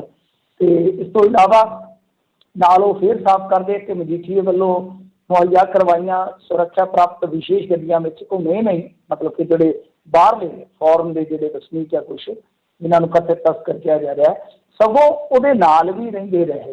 ਤੇ ਅੰਮ੍ਰਿਤਸਰ ਦੇ ਕਾਰੋਬਾਰੀ ਜਗਜੀਤ ਸਿੰਘ ਚਾਹਲ ਨਾਲ ਹੋਏ ਪੈਸੇ ਦੇ ਲੈਣ ਦੇਣ, ਪਹਿਲਵਾਨੀ ਤੋਂ ਪੁਲਿਸ ਸੇਵਾ ਵਿੱਚ ਆਏ ਭੋਲਾ ਤੇ ਵਿਕਰਮ ਮਜੀਠੀਏ ਦੇ ਚੋਣ ਏਜੰਟ ਮਨਿੰਦਰ ਸਿੰਘ ਉਰਫ ਬਿੱਟੂ ਔਲਖ ਦੇ ਬਿਆਨ ਇਸ ਮਾਮਲੇ ਵਿੱਚ ਵਿਕਰਮ ਮਜੀਠੀਆ ਦੀ ਸ਼ਮੂਲੀਅਤ ਹੋਣ ਦਾ ਪੁਖਤਾ ਤੇ ਅਹਿਮ ਸਬੂਤ ਹਨ। ਅਸੀਂ ਕੀ ਛੁਪਾ ਰਹੇ ਹਾਂ, ਕੋਈ ਕਾਰਵਾਈ ਕਿਉਂ ਨਹੀਂ ਹੋ ਰਹੀ, ਪਾਰਦਰਸ਼ਤਾ ਕਿਉਂ ਨਹੀਂ, ਇਹ ਦੇਰੀ ਕਿਉਂ, ਸਾਰੇ ਕਿਉਂ ਸਵਾਲੀਆ ਨਿਸ਼ਾਨ ਹੈ। ਦੇਖੋ ਹਰੀਸ਼ ਰਾਵਤ ਨੇ ਆਉਣਾ ਸੀ ਠੀਕ ਉਸ ਤੋਂ ਪਹਿਲਾਂ। ਅੱਜ ਅਮਰਿੰਦਰ ਸਿੰਘ ਨੇ 2 ਵਜੇ ਦੁਪਹਿਰ 2 ਵਜੇ ਇੱਕ ਪ੍ਰੈਸ ਕਾਨਫਰੰਸ ਕਰਨੀ ਸੀ। ਸਿੱਧੂ ਏਡਾ ਸ਼ਾਤਰ ਖਿਡਾਰੀ ਹੈ ਨਾ, ਉਹਨੇ ਇੱਕ ਤਰ੍ਹਾਂ ਨਾਲ ਕਹਿ ਲਓ ਕਿ ਪੱਤਰਕਾਰਾਂ ਨੂੰ ਮਸਾਲਾ ਦਿੱਤਾ ਸੀਗਾ। ਪਰ ਅਫਸੋਸ ਦੀ ਗੱਲ ਆ ਕਿ ਉੱਥੇ ਸਵਾਲ ਨਹੀਂ ਹੋਇਆ PC ਦੇ ਵਿੱਚ। ਮੈਨੂੰ ਨਹੀਂ ਲੱਗਦਾ ਇਸ ਮੁੱਦੇ ਨੂੰ ਲੈ ਕੇ ਸਵਾਲ ਹੋਇਆ, ਕਿਉਂਕਿ ਇਹ ਮੁੱਦਾ ਤੇ ਡਰੱਗ ਦਾ ਹਮੇਸ਼ਾ ਪੰਜਾਬ ਦੇ ਵਿੱਚ ਜੀਵੰਤ ਰਹਿੰਦਾ, ਚੱਲਦਾ ਰਹਿੰਦਾ, ਪਰ ਉੱਥੇ ਹੋਇਆ ਨਹੀਂ। ਪਰ ਤੁਸੀਂ ਦੇਖੋ ਕਿ 2 ਅਹਿਮ ਮੌਕੇ ਬਣਦੇ ਆ। ਇਹ ਹੁੰਦੀ ਹੈ ਸਿਆਸੀ, ਆਪਾਂ ਤਾਂ ਕਹਿ ਦਿੰਦੇ ਹਾਂ ਕਿ ਸਿੱਧੂ ਹੋਛਾ, ਉਹਦੀ ਚੋਛਾਪਣ ਹੈਗਾ, ਪਰ ਉਹ ਕਿੰਨੀ ਡੂੰਘਾਈ ਦੇ ਨਾਲ ਚਾਲ ਚੱਲਦਾ ਹੈ। ਬੇਸ਼ੱਕ ਚਾਲ ਕਈ ਵਾਰ ਉਹਨੂੰ ਆਪ ਨੂੰ ਪੁੱਠੀ ਪੈ ਜਾਂਦੀ ਹੈ। ਹਰੀਸ਼ ਰਾਵਤ ਆ ਰਿਹਾ ਸੀਗਾ ਇੱਥੇ ਗੱਲਬਾਤ ਸੁਣਨ, ਇੱਕ ਉਹ ਮੌਕਾ ਬਣਿਆ। ਇੱਕ ਠੀਕ 2 ਵਜੇ ਪ੍ਰੈਸ ਕਾਨਫਰੰਸ ਕਰਨੀ ਸੀ। ਜੇ ਤੁਸੀਂ ਨਵਜੋਤ ਸਿੰਘ ਸਿੱਧੂ ਦੇ ਅਫੀਸ਼ੀਅਲ ਪੇਜ ਤੇ ਜਾਓਗੇ ਤਾਂ ਪ੍ਰੈਸ ਕਾਨਫਰੰਸ ਤੋਂ ਕੁਝ ਸਮਾਂ ਪਹਿਲਾਂ ਦੀ ਉਹ ਪੋਸਟ ਆ। ਇਸ ਚੀਜ਼ ਨੂੰ ਥੋੜਾ ਜਿਹਾ ਨੋਟ ਕਰਨ ਵਾਲਾ ਹੈ ਕਿ ਵੇਖੋ ਕਿਸ ਟਾਈਮਿੰਗ ਦੇ ਹਿਸਾਬ ਦੇ ਨਾਲ ਚਾਲ ਚੱਲੀ ਜਾਂਦੀ ਹੈ। ਇੱਕ PC ਕਿਉਂਕਿ ਡਾਇਰੈਕਟਲੀ ਉਹਨਾਂ ਨੇ ਸੰਵਾਦ ਕਰਨਾ ਸੀ ਅੱਜ ਪੱਤਰਕਾਰਾਂ ਦੇ ਨਾਲ, ਤਾਂ ਇੱਕ ਬਹੁਤ ਵੱਡਾ ਮੁੱਦਾ ਸੀ, ਪਰ ਉਹ ਠੀਕ ਪਹਿਲਾਂ ਥੋੜਾ ਜਿਹਾ ਮੇਰੇ ਖਿਆਲ ਨਾਲ ਟਾਈਮਿੰਗ ਨੂੰ ਲੈ ਕੇ ਇੱਧਰ ਉੱਧਰ ਹੋ ਗਿਆ ਤਾਂ ਮੁੱਦਾ ਜਿਹੜਾ ਉਹ ਨਹੀਂ ਵਧਿਆ। ਵੈਸੇ ਜੇ ਆਪਾਂ ਗੱਲ ਕਰੀਏ ਮੁੱਦੇ ਦੀ, ਮੁੱਦਾ ਕੋਈ ਮਾੜਾ ਨਹੀਂ ਹੈਗਾ। ਡਰੱਗ ਦੇ ਮੁੱਦੇ ਤੇ ਰਾਜਨੀਤੀ ਜੇ ਹੋਵੇ ਤੇ ਠੀਕ ਹੈ, ਪਰ ਉਹਦੇ ਤੇ ਐਕਸ਼ਨ ਵੀ ਹੋਣਾ ਚਾਹੀਦਾ। ਇੱਕ ਦੂਜੀ ਵੀ ਗੱਲ ਆ ਕਿ ਬਠਿੰਡੇ ਦੇ ਵਿੱਚ ਹੁਣ ਲਗਾਤਾਰ ਮੇਰੇ ਖਿਆਲ ਦੇ ਨਾਲ 5 ਮੁੰਡੇ ਮਰ ਗਏ। ਨਵਜੋਤ ਸਿੱਧੂ ਇਹਦੇ ਤੇ ਨਹੀਂ ਬੋਲਦਾ, ਕੀ ਗੱਲ ਹੈ? ਇਹ ਫੁੱਲੜੀਆਂ ਖਾ ਕੇ ਮਰ ਰਹੇ ਨੇ ਬੱਚੇ। ਇਹਨਾਂ ਦੀ ਆਪਣੀ ਸਰਕਾਰ ਦੇ ਵਿੱਚ ਜਦੋਂ ਇਹ ਮੇਰੇ ਖਿਆਲ ਦੇ ਨਾਲ ਅਮਰਿੰਦਰ ਸਿੰਘ ਨਾਲ ਵਿਗੜੇ ਨਹੀਂ ਸਨ, ਰੁੱਸੇ ਜੇ ਰਹਿੰਦੇ ਸੀਗੇ, ਪਰ ਉਦੋਂ ਇੰਨਾ ਜ਼ਿਆਦਾ ਖੁੱਲ੍ਹ ਕੇ ਬੈਟਿੰਗ ਨਹੀਂ ਸਨ ਕਰਦੇ, ਤਾਂ ਉਦੋਂ 200 ਕਰੋੜ ਰੁਪਏ ਦਾ ਬੁਫਰੀ ਨੌਰ ਸਕੀਮ ਦਾ ਘੁਟਾਲਾ ਹੋਇਆ। ਕਦੇ ਉਹਦੀ ਵੀ ਜਾਂਚ ਪੜਤਾਲ ਮੰਗੋ ਨਾ। ਜਾਂਚ ਪੜਤਾਲ ਤੇ ਸਾਰਿਆਂ ਦੀ ਫਿਰ ਹੋਣੀ ਚਾਹੀਦੀ ਹੈ। ਜੇ ਤੁਸੀਂ ਕਹਿੰਦੇ ਕਿ ਇਹਨਾਂ ਦੀ ਜਾਂਚ ਪੜਤਾਲ ਹੋਣੀ ਚਾਹੀਦੀ ਆ, 200 ਕਰੋੜ ਰੁਪਏ ਦੀ ਬੁਫਰੀ ਨੌਰ ਸਕੀਮ ਕੌਣ ਖਾ ਗਿਆ? ਤੁਹਾਡਾ ਕਿਹੜਾ ਮੰਤਰੀ ਖਾ ਗਿਆ, ਉਹ ਦੱਸੋ ਤੇ ਸਹੀ। ਤੁਸੀਂ ਨਹੀਂ ਦੱਸੋਗੇ। ਸੋ ਇਸ ਕਰਕੇ ਦੋਗਲਾ ਪੈਮਾਨਾ ਨਹੀਂ ਰੱਖਣ ਦੀ ਜ਼ਰੂਰਤ। ਜੇ ਬੈਟਿੰਗ ਕਰਨੀ ਆ ਤੇ ਫਿਰ ਦੋਵੇਂ ਪਾਸੇ ਸ਼ਾਟ ਮਾਰੋ, ਆਫ ਤੇ ਵੀ ਤੇ ਆਨ ਸਾਈਡ ਤੇ ਵੀ। ਜੀ ਜੀ ਅਗਲੀ ਮਿੰਟ ਜੀ ਗੱਲ ਕਰੀਏ ਭਾਈ ਮੰਡ ਵੱਲੋਂ ਮੁੱਖ ਮੰਤਰੀ ਨੂੰ ਤਲਬ ਕਰਨ ਦੇ ਉੱਤੇ ਬਿੱਟੂ ਹੋਇਆ ਤੱਤਾ। ਬਿੱਟੂ ਨੇ ਤੱਤਾ ਹੋਣਾ ਸੀ, ਤੁਹਾਨੂੰ ਪਤਾ ਅੱਜ ਦਿਨ ਕਿਹੜਾ ਸੀਗਾ, ਸਭ ਨੂੰ ਪਤਾ ਹੀ ਆ। ਤੇ ਇਸ ਕਰਕੇ ਉਹਨੇ ਤੇ ਚੀਕਾਂ ਮਾਰਨੀਆਂ ਹੀ ਸੀਗੀਆਂ, ਪਰ ਨਾ ਉਹ ਬੰਦਾ ਮੈਂ ਸਮਝਦਾ ਕਿ ਬਹੁਤ ਪੁੱਛੀਆਂ ਜਿਹੀਆਂ ਗੱਲਾਂ ਕਰ ਜਾਂਦਾ। ਠੀਕ ਆ, ਤੁਹਾਡੀ ਨਜ਼ਰ ਦੇ ਵਿੱਚ ਬੇਅੰਤ ਸਿੰਘ ਸ਼ਹੀਦ ਆ, ਦੂਜਿਆਂ ਦੀ ਨਜ਼ਰ ਦੇ ਵਿੱਚ ਦਿਲਾਵਰ ਸਿੰਘ ਸ਼ਹੀਦ ਆ, ਪਰ ਐਨ ਮੌਕੇ ਤੇ ਇਸ ਤਰ੍ਹਾਂ ਦੀ ਗੱਲ ਆਖੇ ਜੀ ਇੱਥੇ ਕਿਹਨੂੰ ਜਥੇਦਾਰ ਮੰਨੀਏ? ਜਿਹੜਾ ਅੱਤਵਾਦੀ ਆ ਉਹ ਕਹਿੰਦਾ ਮੈਂ ਜਥੇਦਾਰ, ਰਾਜੂਆਣਾ ਕਹਿੰਦਾ ਕਿ ਮੈਂ ਜਥੇਦਾਰ ਆ, ਸਹਾਰਾ ਕਹਿੰਦਾ ਮੈਂ ਜਥੇਦਾਰ ਆ, ਮੰਡ ਕਹਿੰਦਾ ਮੈਂ ਜਥੇਦਾਰ ਆ। ਜਥੇਦਾਰ ਹੀ ਦੱਸੇ ਜੇ ਕਿ ਜਥੇਦਾਰ ਕੌਣ ਹੈ? ਇਸ ਤਰ੍ਹਾਂ ਦੀਆਂ ਮਤਲਬ ਕਿ ਗੱਲਾਂ ਤੇ ਤੁਹਾਨੂੰ ਪਤਾ ਹੀ ਹੈ ਉਹਦੇ ਆਪਣੇ ਕਮੈਂਟ ਜਿਹੜੇ ਹੁੰਦੇ ਆ ਥੱਲੇ ਆਪਣੀ ਪੋਸਟ ਦੇ ਉਹ ਕਿਸ ਤਰ੍ਹਾਂ ਦੇ ਹੁੰਦੇ ਆ। ਖੈਰ ਉਹਨਾਂ ਚੀਜ਼ਾਂ ਤੋਂ ਬਾਹਰ ਨਿਕਲ ਕੇ ਜੇ ਆਪਾਂ ਦੇਖੀਏ ਤਾਂ ਰਵਨੀਤ ਬਿੱਟੂ ਇੱਕ ਤਰ੍ਹਾਂ ਨਾਲ ਉਖੜ ਜਾਂਦਾ ਹੈ। ਪੱਤਰਕਾਰ ਉਹਦੀ ਕਮਜ਼ੋਰੀ ਸਮਝਦੇ ਆ। ਪੱਤਰਕਾਰਾਂ ਨੂੰ ਤੁਹਾਨੂੰ ਪਤਾ ਅੱਜ ਕੱਲ੍ਹ ਦੀ ਪੱਤਰਕਾਰਤਾ ਵਿਊਜ਼ ਜਾਂ ਕੰਟਰੋਵਰਸੀ ਇਹਦੇ ਆਲੇ ਦੁਆਲੇ ਚੱਲਦੀ ਹੈ ਜ਼ਿਆਦਾ। ਲੋਕ ਸੁਣਦੇ ਨੇ, ਕੀ ਕਰੀਏ, ਲੋਕ ਦੇਖਦੇ ਨੇ ਜ਼ਿਆਦਾ। ਖੈਰ ਤਾਂ ਉਹ ਬਹੁਤ ਆਸਾਨੀ ਦੇ ਨਾਲ ਨਾ ਹੋ ਜਾਂਦਾ, ਫਰਸਟ੍ਰੇਟ ਹੋ ਜਾਂਦਾ, ਫਿਰ ਬੋਲ ਜਾਂਦਾ। ਖੈਰ ਜਿਵੇਂ ਮਰਜ਼ੀ ਆ, ਬੋਲਣੇ ਜਿਹੜੇ ਸ਼ਬਦ ਆ ਉਹਦੇ ਵਾਸਤੇ ਤੁਸੀਂ ਆਪ ਹੀ ਜ਼ਿੰਮੇਵਾਰ ਹੋ। ਪਰ ਇੱਕ ਸਵਾਲ ਇਸ ਮੁੱਦੇ 'ਤੇ ਕਾਫੀ ਅਹਿਮ ਆ ਕਿ ਹੁਣ ਦੇਖੋ ਇੱਕ ਚੀਜ਼ ਹੈ, ਚਲੋ ਰਵਨੀਤ ਬਿੱਟੂ ਵਾਲੇ ਮਾਮਲੇ ਨੂੰ ਆਪਾਂ ਥੋੜ੍ਹਾ ਜਿਹਾ ਜੁਦਾ ਕਰ ਦਿੰਦੇ ਹਾਂ। ਇਹਨਾਂ ਨੇ ਸੱਦਿਆ ਵਾ ਕਿ ਆ ਕੇ ਸਾਨੂੰ ਅਮਰਿੰਦਰ ਸਿੰਘ ਸਪਸ਼ਟ ਕਰੇ, ਮਤਲਬ ਕਿ ਸਪਸ਼ਟੀਕਰਨ ਦੇਵੇ ਅਕਾਲ ਤਖਤ ਸਾਹਿਬ 'ਤੇ ਆ ਕੇ। ਤੇ ਅਕਾਲ ਤਖਤ ਸਾਹਿਬ 'ਤੇ ਤੁਹਾਨੂੰ ਪਤਾ ਜਥੇਦਾਰ ਗਿਆਨੀ ਹਰਪ੍ਰੀਤ ਸਿੰਘ ਜੀ ਵੀ ਬੈਠੇ ਆ। ਹੁਣ ਨੰਬਰ 1 'ਤੇ ਇਹ ਇੱਕ ਨਵਾਂ ਵਿਭਾਗ ਆ। ਦੂਜੀ ਚੀਜ਼ ਜਿਹੜੀ ਹੈ ਕਿ ਦੇਖੋ ਹਵਾਰਾ ਕਮੇਟੀ ਦਾ ਅੱਜ ਹੀ ਪਹਿਰੇਦਾਰ ਦੇ 3 ਨੰਬਰ ਪੰਨੇ 'ਤੇ ਪ੍ਰੈਸ ਨੋਟ ਲੱਗਾ ਮੇਰੇ ਖਿਆਲ ਦੇ ਨਾਲ ਪ੍ਰੋਫੈਸਰ ਬਲਜਿੰਦਰ ਸਿੰਘ ਜੀ ਵੱਲੋਂ। ਉਹਨਾਂ ਦਾ ਤੁਸੀਂ ਪੜ੍ਹ ਸਕਦੇ ਹੋ। ਮੇਰਾ ਹਮੇਸ਼ਾ ਇਹ ਯਤਨ ਰਹਿੰਦਾ ਕਿ ਮੈਂ ਤੁਹਾਨੂੰ ਸੋਰਸ ਜਿਹੜੇ ਆ ਨਾਲ ਰਿਵੀਲ ਕਰਕੇ ਕੋਟ ਕਰਕੇ ਦੱਸਾਂ ਤਾਂ ਕਿ ਪਤਾ ਲੱਗਦਾ ਰਹੇ ਜੀ ਕੋਈ ਗੱਲ ਜਿਹੜੀ ਹੈ ਅਸੀਂ ਆਪ ਨਾ ਆਪਣੇ ਕੋਲੋਂ ਕਹਿ ਰਹੀਏ। ਜਿਹੜਾ ਆਪਣਾ ਦ੍ਰਿਸ਼ਟੀਕੋਣ ਹੁੰਦਾ, ਆਪਣਾ ਨਜ਼ਰੀਆ ਹੁੰਦਾ, ਉਹ ਆਪਣੇ ਆਪ ਜਾਂਦਾ। ਖੈਰ ਦੇਖੋ ਉਹਦੇ ਵਿੱਚ ਉਹਨਾਂ ਨੇ ਸਾਫ਼ ਕੀਤਾ ਕਿ ਸਾਡੇ ਨਾਲ ਮਤਲਬ ਕਿਉਂਕਿ ਜਿਹੜੇ ਹਵਾਰਾ ਅੰਦਰ ਨੇ ਉਹਨਾਂ ਨੇ ਮਤਲਬ ਕਿ ਇੱਕ ਕਮੇਟੀ ਬਣਾਈ ਹੋਈ ਆ। ਉਹਦੇ 'ਚ ਸ਼ਾਇਦ ਇੱਕ ਐਡਵੋਕੇਟ ਸਾਹਿਬ ਨੇ, ਇੱਕ ਪ੍ਰੋਫੈਸਰ ਸਾਹਿਬ ਹੋ ਗਏ, ਐਡਵੋਕੇਟ ਅਮਰ ਸਿੰਘ ਜੀ ਹੋ ਗਏ, ਇੱਕ ਬਾਪੂ ਜੀ ਹੈ ਮੇਰੇ ਖਿਆਲ ਦੇ ਨਾਲ, ਸ਼ਾਇਦ ਉਹਨਾਂ ਦਾ ਨਾਮ ਗੁਰਚਰਨ ਸਿੰਘ ਆ। ਅਤੇ ਇਸ ਤਰ੍ਹਾਂ ਮਤਲਬ ਕਿ ਇੱਕ ਕਮੇਟੀ ਬਣਾਈ ਹੈ, ਤਾਲਮੇਲ ਕਮੇਟੀ, ਕਿ ਕੋਈ ਵੀ ਸੁਨੇਹਾ ਤੁਸੀਂ ਉੱਥੇ ਦਿੱਲੀ ਤਿਹਾੜ ਜੇਲ੍ਹ ਦੇ ਵਿੱਚ ਭੇਜਣਾ ਤਾਂ ਇਹਨਾਂ ਦੇ ਮਾਰਫਤ ਭੇਜ ਸਕਦੇ ਹੋ। ਉਹ ਕਹਿੰਦੇ ਕਿ ਅੱਜ ਤੱਕ ਇਹਨਾਂ ਨੇ ਇਸ ਮੁੱਦੇ 'ਤੇ ਕੋਈ ਸਲਾਹ ਮਸ਼ਵਰਾ ਨਹੀਂ ਕੀਤਾ। ਹੁਣ ਆਪੇ ਹੀ ਇਹ ਕਹਿੰਦੇ ਆ ਕਿ ਸਾਨੂੰ ਸਰਬੱਤ ਖਾਲਸਾ ਨੇ ਬਣਾਇਆ ਜੀ। ਸਰਬੱਤ ਖਾਲਸਾ ਨੇ ਜਥੇਦਾਰ ਕਿਹਨਾਂ ਨੂੰ ਬਣਾਇਆ ਸਭ ਨੂੰ ਪਤਾ, ਇਹ ਕਾਰਜਕਾਰੀ ਨੇ ਇਹ ਸਭ ਨੂੰ ਪਤਾ। ਪਰ ਉਸ ਤੋਂ ਬਾਅਦ ਇਹਨਾਂ ਨੇ ਕੀ ਕੀਤਾ ਉਹ ਵੀ ਸਭ ਨੂੰ ਪਤਾ। ਉਸ ਟਾਈਮ ਬਿਲਕੁਲ ਜਿਸ ਦਿਨ ਤੁਸੀਂ ਉੱਥੇ ਨਾਂ ਲਾਣੇ ਉਦੋਂ ਠੀਕ ਪਹਿਲਾਂ ਤੱਕ ਤੁਹਾਡੇ 'ਤੇ ਬਹੁਤ ਭਰੋਸਾ ਸੀਗਾ। ਐਲਾਨ ਹੋਣ ਤੋਂ ਬਾਅਦ ਵੀ ਭਰੋਸਾ ਟੁੱਟਦਾ ਗਿਆ ਤੇ ਬਰਗਾੜੀ ਵਾਲੇ ਮਾਮਲੇ ਦੇ ਵਿੱਚ ਤੇ ਬਿਲਕੁਲ ਟੁੱਟ ਗਿਆ। ਹੁਣ ਜਿਨ੍ਹਾਂ ਨੂੰ ਤੁਸੀਂ ਜਵਾਬਦੇਹੀ ਵਾਸਤੇ ਸੱਦਦੇ ਹੋ, ਸਪਸ਼ਟੀਕਰਨ ਵਾਸਤੇ, ਉਹ ਤੇ ਤੁਹਾਨੂੰ ਉਹ ਖੁਦ ਨਹੀਂ ਜਥੇਦਾਰ ਕਹਿੰਦੇ ਤੁਹਾਨੂੰ। ਅੱਗੇ ਜਿਨ੍ਹਾਂ ਨੇ ਜਵਾਬ ਦਿੱਤਾ ਕਾਂਗਰਸ ਦੇ ਜਿਹੜੇ MLA ਸੀ, ਮੰਤਰੀ ਸੀ, ਉਹਨਾਂ ਨੇ ਇਹਨਾਂ ਨੂੰ ਬਰਗਾੜੀ ਮੋਰਚੇ ਦੇ ਸਾਬਕਾ ਡਿਕਟੇਟਰ ਲਿਖ ਰੱਖਿਆ ਸੀਗਾ, ਜਥੇਦਾਰ ਤੇ ਲਿਖਿਆ ਹੀ ਨਹੀਂ ਉਹਨਾਂ ਨੇ। ਸੋ ਇਸ ਕਰਕੇ ਇਹ ਮੁੱਦਾ ਜਿਹੜਾ ਉਹ ਠੀਕ ਆ, ਰਵਨੀਤ ਬਿੱਟੂ ਵਾਲਾ ਮੁੱਦਾ ਅੱਜ ਜ਼ਿਆਦਾ ਮੀਡੀਆ ਨੇ, ਇੱਥੋਂ ਦੇ ਮੇਨ ਸਟ੍ਰੀਮ ਮੀਡੀਆ 'ਚ ਤੁਹਾਨੂੰ ਪਤਾ ਜੋ ਚੱਲਦਾ ਵਾ ਉਹ ਹਮੇਸ਼ਾ ਇਹਨਾਂ ਚੀਜ਼ਾਂ ਦੇ ਨਾਲ ਆਪਣਾ ਤੋਰਦੇ ਪੋਲੀਟੀਕਲ।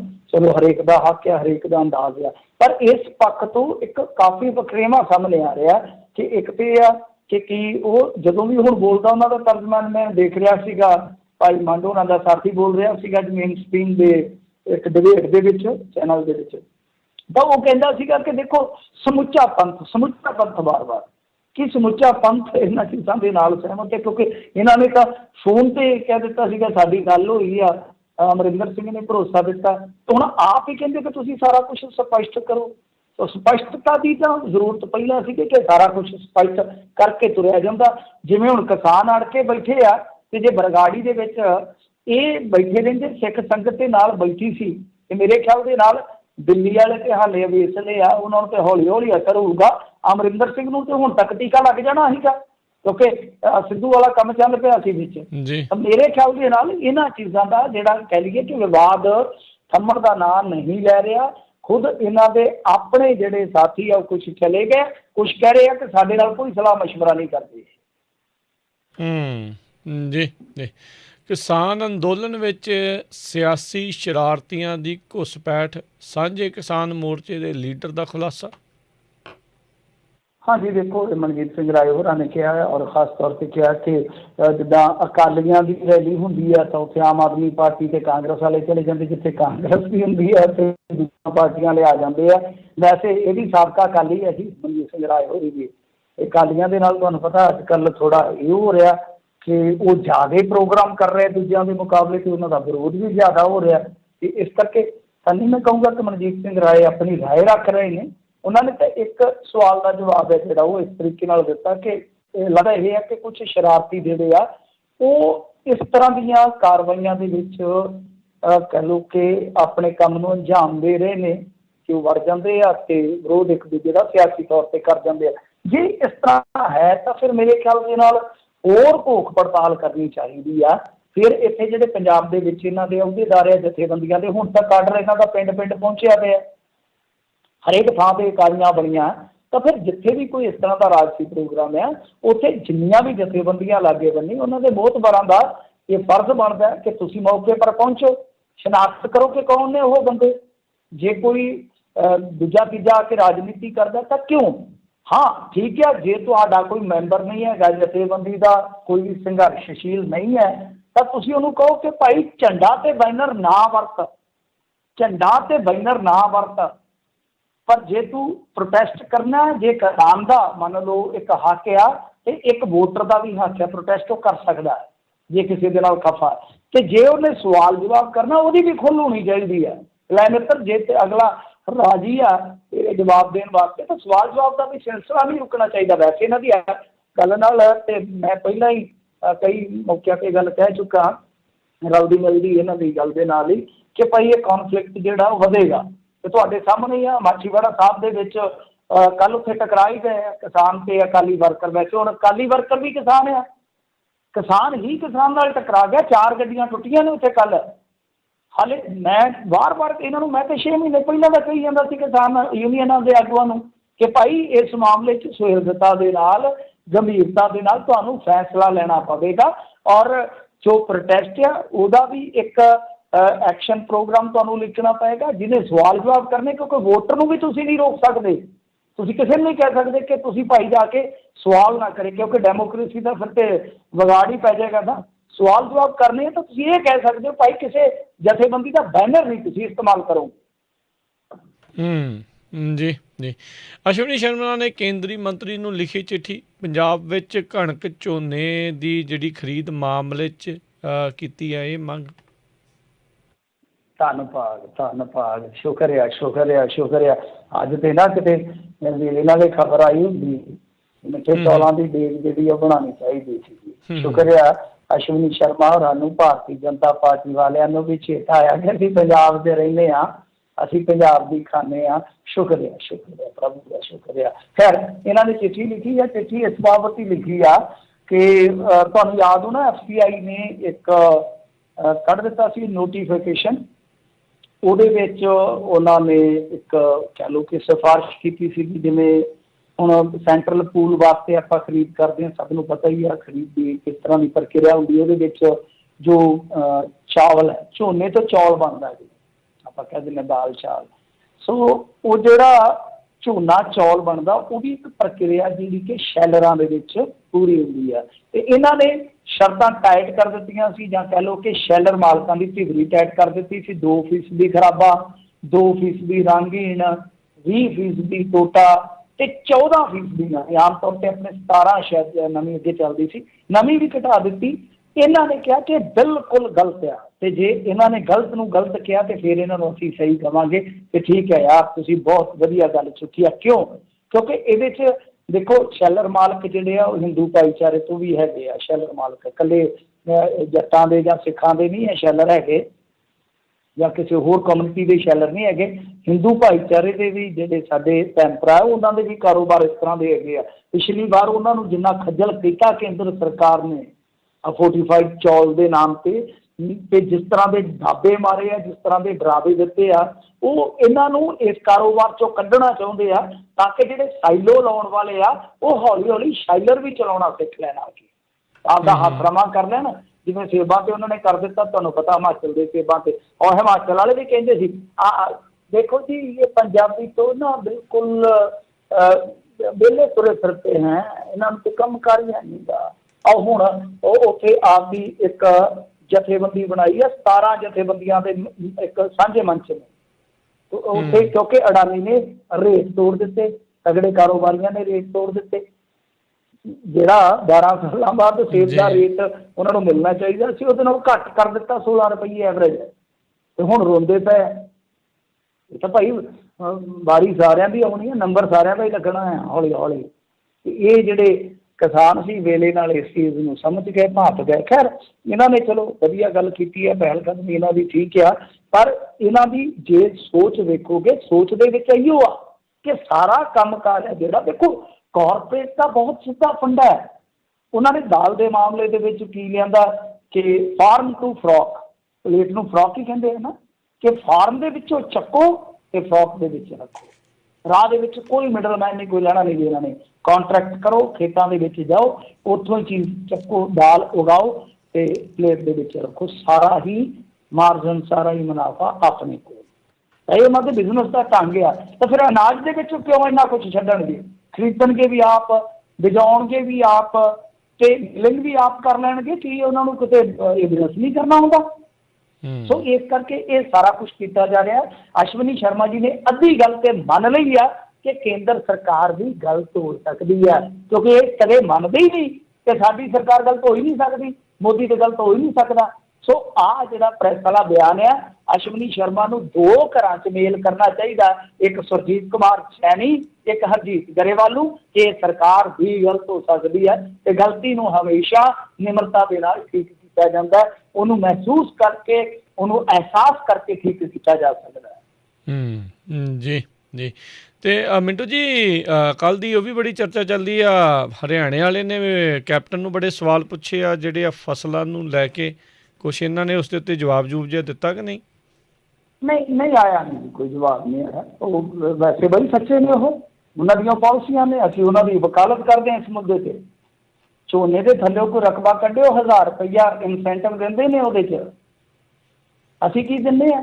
ਵੈਸੇ ਇੱਕ ਚਲੋ ਅੱਛੀ ਖਬਰ ਤੁਹਾਨੂੰ ਮੈਂ ਦੇ ਦੇਵਾਂ ਜੀ, ਮਤਲਬ ਕਿ ਪੰਜਾਬੀਆਂ ਵਾਸਤੇ ਸ਼ੁਭ ਖਬਰ ਆ। 2 ਲੱਖ ਕਿੱਲਾ ਆਪਣਾ ਝੋਨੇ ਦਾ ਰਕਬਾ ਐਤਕੀ ਘਟਿਆ ਵਾ, ਤੇ 1.25 ਲੱਖ ਕਿੱਲਾ ਜਿਹੜਾ ਉਹ ਨਰਮੇ ਦਾ ਵਧਿਆ।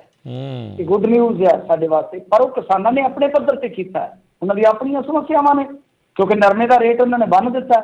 ਨਰਮੇ ਦਾ ਰੇਟ ਅੱਛਾ ਮਿਲਿਆ, ਜੇ 2 ਸਾਲ ਨਰਮਾ ਚੰਗਾ ਹੋ ਗਿਆ, ਅੱਛਾ ਰੇਟ ਹੋ ਗਿਆ, ਰਕਬਾ ਘਟੇਗਾ। ਪਰ ਉਹ ਕਿਤੇ ਨਾ ਕਿਤੇ ਨਾਲ ਦਿੰਦੇ ਨੇ, ਥੋੜ੍ਹੀ ਰਾਸ਼ੀ ਦਿੰਦੇ ਨੇ।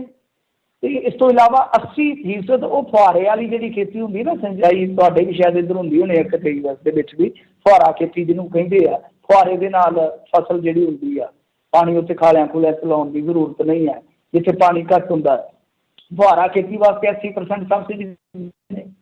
ਕਿੰਨੇ ਸਾਲਾਂ ਤੱਕ ਪੂਰੇ ਇੰਡੀਆ 'ਚ ਉਹਨਾਂ ਨੇ ਗੰਨੇ ਦਾ ਰੇਟ ਵੱਧ ਦਿੱਤਾ। ਸਾਡੇ ਵਾਲਿਆਂ ਨੇ ਤਾਂ ਐਤਕੀ ਇਲੈਕਸ਼ਨ ਨੂੰ ਵੇਖ ਕੇ ਨਹੀਂ, ਵੀ ਜਦੋਂ ਉਹਨਾਂ ਨੇ ਰੇਲ ਮਾਰਗ ਬੰਦ ਕੀਤਾ, ਹਾਈਵੇ ਬੰਦ ਕੀਤਾ, ਸ਼ਾਹਰਾਹ ਬੰਦ ਕੀਤਾ, ਫਿਰ ਉਸ ਤੋਂ ਬਾਅਦ ਸ਼ਾਹਰਾਹ ਗਈ ਜਦੋਂ ਇਹਨਾਂ ਦੀ ਬੰਦ ਕੀਤੀ, ਫਿਰ ਉਸ ਤੋਂ ਬਾਅਦ ਇਹਨਾਂ ਨੇ ਚਾਂਗਰ ਮਾਰੀ ਆ, ਸੀਖ ਮਾਰੀ ਆ। ਫਿਰ ਉਹਨਾਂ ਦੇ ਸਵਾਲ ਜਿਹੜੇ ਆ ਇੰਟਰਸਟਿੰਗ ਨੇ ਉਹਨਾਂ ਦੇ ਸਵਾਲ, ਇਹਨਾਂ ਨੂੰ ਜਵਾਬ ਦੇਣਾ ਚਾਹੀਦਾ। ਪਰ ਜਦੋਂ ਤੁਸੀਂ ਚੁੱਪ ਹੋ ਜਾਂਦੇ ਹੋ, ਇਹਦਾ ਮਤਲਬ ਇਹੀ ਹੁੰਦਾ ਕਿ ਜਾਂ ਤਾਂ ਤੁਸੀਂ ਉਹਨਾਂ ਨੂੰ ਇਗਨੋਰ ਕਰ ਰਹੇ ਹੋ, ਗੈਰ ਜ਼ਰੂਰੀ ਸਮਝ ਰਹੇ ਹੋ, ਜਾਂ ਫਿਰ ਨਹੀਂ ਹੈਗਾ ਜਵਾਬ। ਦੋ ਹੀ ਚੀਜ਼ਾਂ ਹੁੰਦੀਆਂ ਨੇ। ਜੀ ਜੀ। ਕਾਂਗਰਸੀ ਆਗੂ ਧਰਮਵੀਰ ਧੰਮਾ ਇਲਾਜ ਦੌਰਾਨ ਕਹਿੰਦੇ ਉਸਨੇ ਦਮ ਤੋੜਿਆ। ਦੇਖੋ ਇਹ ਬੰਦਾ ਜਿਹੜਾ ਆ, ਇਹ ਕਹਿ ਲਓ ਕਿ ਹਿੰਦੂ ਭਾਈਚਾਰੇ ਦੇ ਵਿੱਚ ਉਸੇ ਆਪਣੇ ਧਰਮ ਨੂੰ, ਆਪਣੀ ਗਊ ਨੂੰ ਬਹੁਤ ਪ੍ਰੇਮ ਕਰਨ ਵਾਲਾ ਇਨਸਾਨ ਸੀ, ਜਿੰਨਾ ਕੁ ਮੈਨੂੰ ਇਹਦੀਆਂ ਆਖਰੀ ਗੱਲਾਂ ਤੋਂ ਲੱਗਾ ਜੀ। ਤੇ ਮਾਮਲਾ ਕੀ ਆ ਕਿ ਗਊਸ਼ਾਲਾ ਚਲਾਉਂਦਾ ਸੀਗਾ। ਕਾਂਗਰਸ ਦਾ ਹੀ ਇੱਕ MLA ਆ, ਕੋਈ ਚੌਧਰੀ ਸੁਰਿੰਦਰ ਸਿੰਘ, ਉਹਨੇ ਕਿਉਂਕਿ ਨਾਂ ਲਿਆ ਵੀਡੀਓ ਦੇ ਵਿੱਚ, ਮੈਂ ਖੁਦ ਵੀਡੀਓ ਸੁਣੀ ਆ ਉਹਦੀ ਜਾ ਕੇ ਫੇਸਬੁੱਕ ਲਾਈਵ 'ਤੇ, ਜਿਹੜਾ ਉਹਨੇ ਅੰਤਲਾ ਲਾਈਵ ਕੀਤਾ 3 ਮਿੰਟ ਤੇ 20 ਕੁ ਸੈਕਿੰਡ ਦਾ। ਉਹਦੇ 'ਚ ਉਹ ਜ਼ਿਕਰ ਕਰਦਾ ਕਿ ਇੱਕ SHO ਆ ਕੋਈ CIA ਸਟਾਫ ਦਾ, ਪੁਸ਼ਪ ਬਾਲੀ ਸ਼ਾਇਦ ਕੁਛ ਐਸਾ ਨਾਮ ਲੈ ਰਿਹਾ ਸੀਗਾ, ਕਿ ਉਹ ਮੈਨੂੰ ਬਹੁਤ ਦਲੀਲ ਕਰਦਾ, ਜਦੋਂ ਜੀ ਕਰਦਾ ਆ ਕੇ ਮੈਨੂੰ ਡਾਂਗਾ ਮਾਰ ਦਿੰਦਾ, ਮੇਰੀ ਗਊਸ਼ਾਲਾ ਤੜਵਾਉਣ ਦਾ ਮੈਨੂੰ ਹਮੇਸ਼ਾ ਡਰ ਪਾਉਂਦੇ ਰਹਿੰਦੇ, ਧਮਕੀਆਂ ਦਿੰਦੇ ਰਹਿੰਦੇ ਆ। ਹੁਣ ਚੌਧਰੀ ਨੇ ਆਖਿਆ ਮੈਂ ਉਹਨੂੰ ਖਿੱਚ ਦਿੱਤਾ SHO ਨੂੰ, ਹੁਣ ਕੁਛ ਨਹੀਂ ਹੁੰਦਾ। ਪਰ ਨਹੀਂ, ਮੈਨੂੰ ਪਤਾ ਸਾਰਾ ਕੁਛ ਹੈ ਜਿਹੜਾ ਇਹ ਇਸੇ ਤਰ੍ਹਾਂ ਹੀ ਚੱਲੇਗਾ, ਮੈਂ ਦਲੀਲ ਨਹੀਂ ਹੋ ਸਕਦਾ, ਮੈਂ ਆਪਣੇ ਧਰਮ ਵਾਸਤੇ ਜਾਨ ਦੇ ਰਿਹਾ ਵਾਂ। ਮਤਲਬ ਕਿ ਉਹਦੀ ਵਾਰਡਿੰਗ ਤੋਂ ਇਹੀ ਲੱਗ ਰਿਹਾ ਕਿ ਉਹ ਇਨਸਾਨ ਕਿਤੇ ਨਾ ਕਿਤੇ ਬਹੁਤ ਜ਼ਿਆਦਾ ਦੁਖੀ ਹੋ ਗਿਆ ਸੀਗਾ।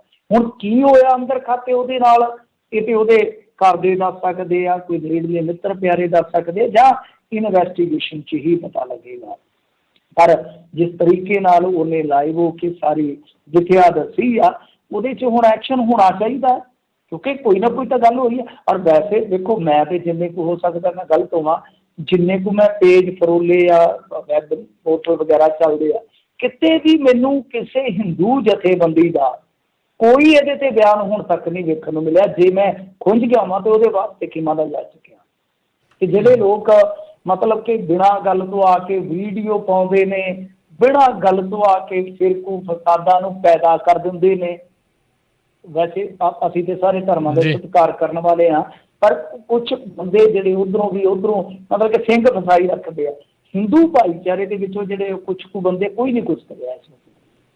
ਜਦ ਕਿ ਇਹ ਮਾਮਲਾ ਲੱਗਦਾ ਇਸੇ ਤਰ੍ਹਾਂ ਦਾ ਹੀ ਹੈ। ਕੋਈ ਜਾਇਦਾਦ ਦਾ ਹੋ ਸਕਦਾ ਹੈ, ਕੋਈ ਅੰਦਰ ਖਾਤੇ ਹੋ ਸਕਦਾ ਹੈ ਕਿ ਉਹਨੂੰ ਕੋਈ ਬਲੈਕਮੇਲ ਕਰ ਰਿਹਾ ਹੋਵੇ, ਕੁਛ ਵੀ ਹੈ। ਉਹ ਗੱਲ ਕੱਢਣੀ ਤੇ ਚਾਹੀਦੀ ਹੈ ਨਾ। ਵੇਖੋ, ਉਹ ਆਪਣੇ ਵਾਸਤੇ ਨਹੀਂ ਮਰਿਆ, ਉਹਨੇ ਕੋਈ ਖੁਦਕੁਸ਼ੀ ਜਿਹੜੀ ਆ ਉਹ ਕਿਸੇ ਅਫੇਅਰ ਦੇ ਚੱਲਦਿਆਂ ਨਹੀਂ ਕੀਤੀ, ਉਹਨੇ ਕੋਈ ਘਰੋਂ ਗੁਰਬਤ ਦੇ ਚੱਲਦਿਆਂ ਨਹੀਂ ਕੀਤੀ। ਤਾਂ ਉਹ ਆਪਣੇ ਇੱਕ ਸ਼ਰਧਾ ਦੇ ਕਰਕੇ ਉਹ ਖੁਦਕੁਸ਼ੀ ਕਰ ਰਿਹਾ, ਕਿਉਂਕਿ ਉਹਦੀ ਸ਼ਰਧਾ ਤੇ ਕਿਤੇ ਨਾ ਕਿਤੇ ਖਤਰਾ ਮੰਡਰਾ ਰਿਹਾ ਸੀਗਾ। ਉਹਦੀ ਗਊਸ਼ਾਲਾ ਕਿਉਂ? ਕਿਉਂਕਿ ਉਹ ਕਹਿ ਰਿਹਾ ਕਿ ਮੈਂ ਕਦੇ ਕਿਸੇ ਤੋਂ ਰੁਪਈਆ ਨਹੀਂ ਲਿਆ, ਮੈਂ ਆਪਣੀ ਕਮਾਈ ਦੇ ਵਿੱਚ ਸਭ ਕੁਝ ਚਲਾਉਣਾ ਵਾ, ਤਾਂ ਮੈਨੂੰ ਕਿਉਂ ਨਹੀਂ ਚਲਾਉਣ ਦਿੱਤਾ ਜਾ ਰਿਹਾ? ਸੋ ਇਹ ਬਹੁਤ ਦੁਖਦ ਗੱਲ ਆ। ਹਿੰਦੂ ਭਾਈਚਾਰੇ ਦੇ ਲੋਕਾਂ ਨੂੰ ਚਾਹੀਦਾ ਉਸ ਪਰਿਵਾਰ ਦਾ ਹੁਣ ਸਾਥ ਦੇਣ। ਕੀ ਕਹਿੰਦੇ ਆ ਕਿ ਜਿਹੜੇ ਇਹਨਾਂ ਦੇ ਆਗੂ ਆ ਉਹ ਸਿਰਫ ਸਿਕਿਉਰਿਟੀ ਵਾਸਤੇ ਆ ਜਾਂ ਬਿਆਨ ਦੇਣ ਵਾਸਤੇ ਹੀ ਆ? ਸਾਥ ਵੀ ਦੇਣਾ ਚਾਹੀਦਾ। ਅਸਲੀ ਗਊ ਭਗਤ ਜਿੰਨੇ ਵੀ ਆ ਉਹਨਾਂ ਨੂੰ ਸਾਥ ਦੇਣਾ ਚਾਹੀਦਾ। ਵੈਸੇ ਗਊ ਭਗਤ ਤਾਂ ਸਾਰੇ ਹੀ ਹੋਣਗੇ ਇਹਨਾਂ ਦੇ, ਪਰੰਤੂ ਗੱਲ ਇਹ ਆ ਕਿ ਜਿਹੜੇ ਆਪਣੇ ਆਪ ਨੂੰ ਨੰਬਰਦਾਰ ਕਹਾਉਂਦੇ ਉਹਨਾਂ 'ਚ, ਉਹਨਾਂ ਨੂੰ ਚਾਹੀਦਾ ਸਾਥ ਦੇਣਾ ਇਸ ਦੇ। ਜੀ ਜੀ।